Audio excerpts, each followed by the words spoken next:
कविता अपने माता पिता की बहुत लाडली थी। 3 बड़े भाई की बहन थी।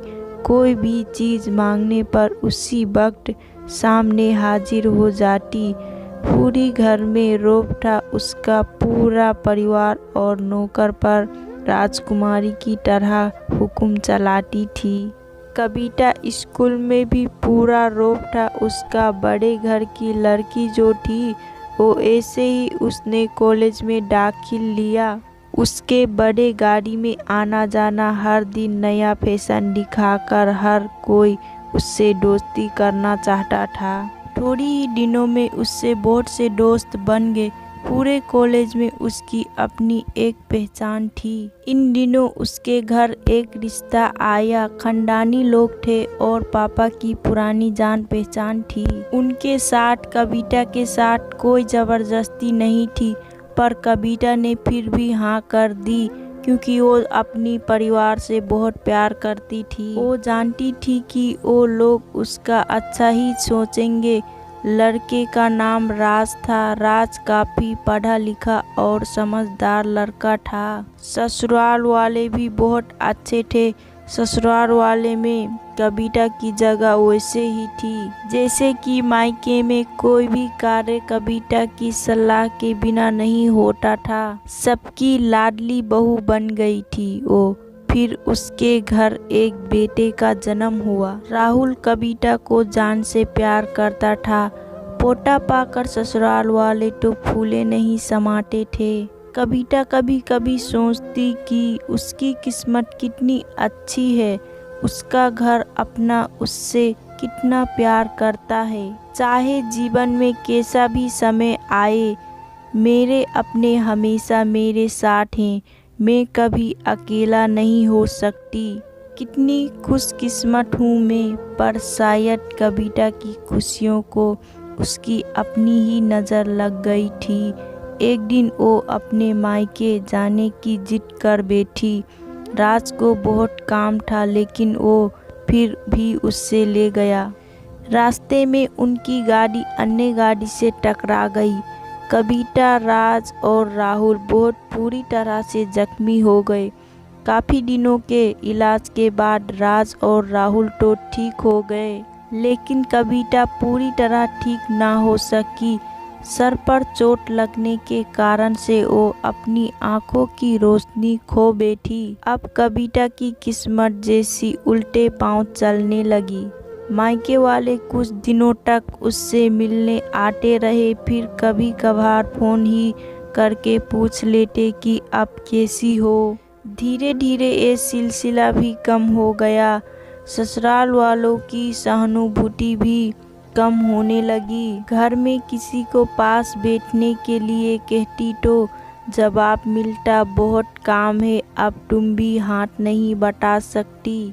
राज भी चिड़चिड़ा हो गया था। बस राहुल ही था उसके साथ, जिसके साथ हंसते खेलते उसका वक्त गुजारता। एक दिन कविता के हाथ से कुछ सामान गिर गया, जिसके वजह से राहुल को हल्की सी चोट लग गई। कविता के सास ससुर ने राहुल को उससे अलग कर दिया कि कहीं उसके ना देखने की वजह से बच्चे का कोई नुकसान न हो जाए।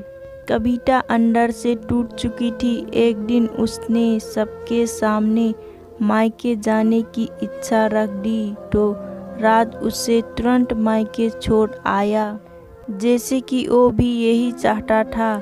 लेकिन राहुल को उसके साथ नहीं भेजा गया।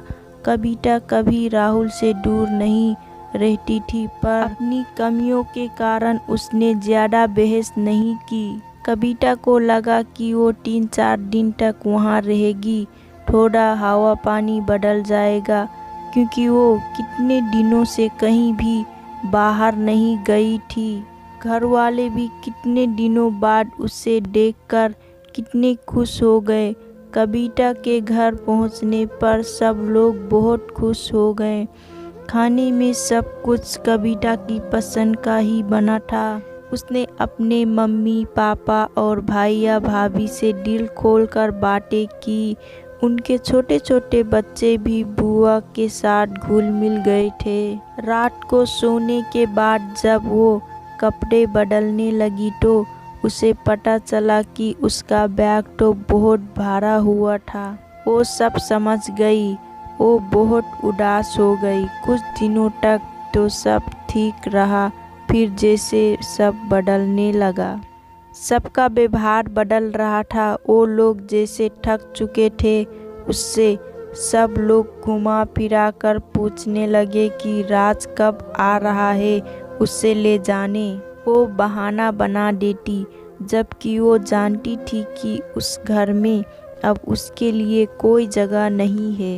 एक दिन उसके हाथ से लगकर एक कीमती फूलदाना टूट गया। छोटी भाभी ने बहुत हंगामा मचाया।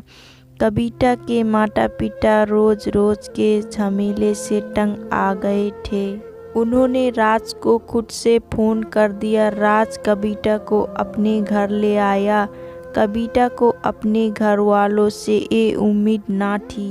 जिस कविता के कहे बिना घर में एक पत्ता भी नहीं हिलता था, उस घर के लिए अब वो बोझ बन चुकी थी। राज के साथ ससुराल आते वक्त बहुत खुश थी, क्योंकि वो अपने घर जा रही थी, अपने जिगर के टुकड़े राहुल के पास। परंतु वो खुशी भी कुछ पल की ही थी।